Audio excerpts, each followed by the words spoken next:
বান্দারে তোমার জবান বন্ধ হয়ে যাবে, তোমার চোখ আমি আল্লাহর দরবারে সাক্ষ্য দিবে, তোমার হাত পা গুলি সাক্ষ্য দিতে থাকবে, তোমার অঙ্গ প্রত্যঙ্গগুলি আমি আল্লাহর দরবারে তোমার বিরুদ্ধে সেদিন বলতে থাকবে।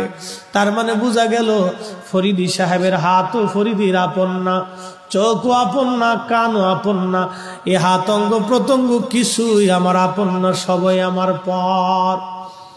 আল্লাহর বান্দা সেই দিন আল্লাহর আদালতে মামলায় হেরে যাবে।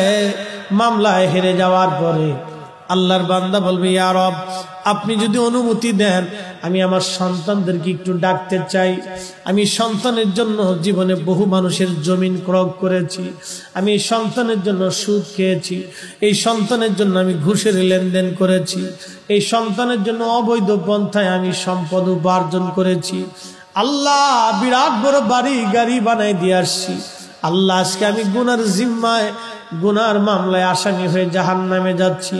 ইয়া রব, আপনি যদি চান আমি আমার সন্তানকে ডেকে জিজ্ঞাসা করি।